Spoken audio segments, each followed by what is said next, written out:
Hi అండి. అందరికీ నమస్తే అండి. Welcome to Prashanti cooking and health అండి. నేను ప్రశాంతిని. ఈరోజు వీడియోలో చిన్న ఉల్లిపాయ సాంబార్ చూపిస్తానండి. టిఫిన్స్‌లో కానీ, అన్నంలో కానీ ఇలా చేసుకుంటే ఎంతో రుచిగా ఉందండి. తినే కొద్ది తినాలనిపిస్తుంది. అంత బాగుంది. మీరు కానీ ట్రై చేయండి. అలాగే ఫస్ట్ టైం కొత్త వాళ్ళ వీడియో చూస్తుంటే మా ఛానల్ని ప్లీజ్ సబ్స్క్రైబ్ చేసుకోండి ఫ్రెండ్స్. వీడియో నచ్చితే లైక్ చేయండి, షేర్ చేయండి. మరి వీడియోలోకి వెళ్ళిపోదాము. చూడండి, చిన్న ఉల్లిపాయలండి. నేను మార్కెట్లో తీసుకొచ్చుకున్నాను. ఒక పావు కిలో తెచ్చుకున్నానండి.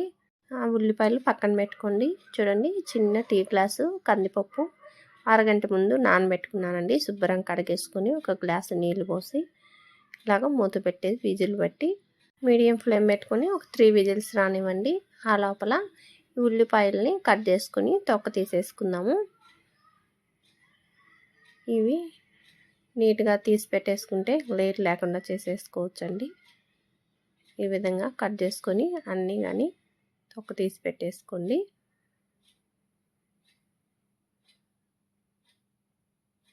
ఇలా తొక్క తీసుకొని నీట్గా కడిగేసుకోండి. చూడండి, అన్నీ ఇలాగా రెడీ చేసి పెట్టేసుకున్నాను. కడిగేసుకున్నానండి. 2 సార్లు బాగా కడుక్కొని ఇలా ప్లేట్లో తీసి పెట్టుకున్నాను. పప్పు కూడా చూడండి బాగా మెత్తగా ఉడికిపోయింది. ఇప్పుడు పప్పు గుత్తితో బాగా వెనిపేసుకోండి మెత్తగా. ఒక గ్లాస్ నీళ్ళు పప్పు గుత్తి మీద పోసేసుకోండి పప్పులోకి. పప్పుని పక్కన పెట్టుకోండి. చూడండి, 3 టమోటాలు, 2 పచ్చిమిరపకాయలు సన్న ముక్కలుగా టమోటాలు కట్ చేసుకుని, పచ్చిమిరపకాయలు పొడవుగా కట్ చేసుకుని, కొంచెం కొత్తిమీర, కరివేపాకు అన్నీ పక్కన పెట్టుకోండి. స్టవ్ వెలిగించుకొని ఇప్పుడు సాంబార్కి గిన్నె పెట్టుకొని 3 టేబుల్ స్పూన్ల ఆయిల్ వేసాను. పావు స్పూన్ ఆవాలు, కొంచెం మెంతులు, అలాగే ఒక హాఫ్ టీ స్పూన్ జీలకర్ర, ఒక్క ఎండుమిరపకాయ ముక్కలు చేసేసుకోండి. ఒక 4 వెల్లుల్లి కొంచెం చితక్కొట్టేసాను. అలాగే ఒక 4 చిటికెలు ఇంగువ పొడి వేసుకోండి.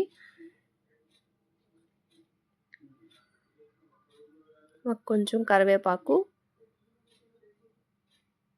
2 పచ్చిమిరపకాయలు ఇలా పొడవు ముక్కలు, చిన్న ఉల్లిపాయలన్నీ కానీ వేసేసి 1 నిమిషం పాటు మీడియం ఫ్లేమ్ పెట్టుకొని బాగా వేపుకోండి.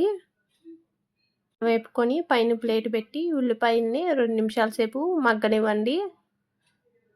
చూడండి, ప్లేట్ తీసి బాగా మగ్గాయి. ఒకసారి అంతా మళ్ళీ ఆయిల్లో బాగా కలుపుకోండి. ఇలా కలుపుకొని కట్ చేసి పెట్టుకుని టమోటా ముక్కలన్నీ వేసుకోండి. రుచికి తగినంత ఉప్పు వేసుకోండి. ఒక హాఫ్ టీ స్పూన్ పసుపు. ఒకసారి మళ్ళీ గంటితో అంతా బాగా కలిసే విధంగా అన్నీ కలిపేసుకోండి. ఇలా కలుపుకొని పైన ప్లేట్ పెట్టి టమోటాలంతా బాగా మెత్తపడి సాఫ్ట్గా అయ్యేంత వరకు మగ్గించుకోండి. చూడండి, పైన ప్లేట్ తీసి మళ్ళీ ఒకసారి కలుపుకోండి. చూడండి, టమోటాలు బాగా మెత్తగా అయిపోయాయి. గంటితో కొంచెం మ్యాష్ చేసినట్టు అంటుంటే బాగా మెత్తపడ్డాయండి. ఈ విధంగా టమోటాలు మగ్గించుకొని చింతపండు రసం అండి. ఈ చింతపండు ఒక నిమ్మకాయ ఎంత సైజు చింతపండు నానబెట్టుకొని రసం తీసుకున్నాను. కప్పు నిండా పోసానండి. అదే కప్పుతో ఒక కప్పు నీళ్ళు కానీ పోసుకోండి. ఒక టేబుల్ స్పూన్ నిండా కారం వేస్తున్నాను. ముందుగా మనం ఉడికించి పెట్టుకున్న ఈ పప్పు అంతా కానీ వేసేస్తున్నాను. ఒక కప్పు నీళ్ళు కానీ వేస్తున్నానండి. ఇదంతా బాగా అన్నీ కలిసే విధంగా బాగా కలుపుకోండి. ఇలా కలుపుకొని పైన ప్లేట్ పెట్టి మరి పూర్తిగా పెట్టేయకుండా పొంగిపోతుందండి. కొంచెం గ్యాప్ ఇచ్చి పెట్టాను. అవతల స్టవ్ మీద పెట్టి ఇప్పుడు సాంబార్ పొడి తయారు చేసుకుందాము. ఒక 4 ఎండుమిరపకాయలు ఇలా ముక్కలు చేసి వేసుకున్నాను. అలాగే ఒక టేబుల్ స్పూన్ నిండా ధనియాలు, ఒక 2 స్పూన్లు మినపప్పు, ఒక సగం స్పూను జీలకర్ర, పావు స్పూన్ మెంతులు, 2 స్పూన్లు శనగపప్పు అండి. ఇవేవి మాడిపోకుండా దోరగా ఫ్రై చేసుకోండి చిన్న మంట మీద. ఇలా బాగా వేపుకొని కొంచెం చల్లారిన తర్వాత మిక్సీ పట్టుకోండి. చూడండి, మిక్సీ పట్టేసాను. ఈ విధంగా మెత్తగా పట్టుకోండి.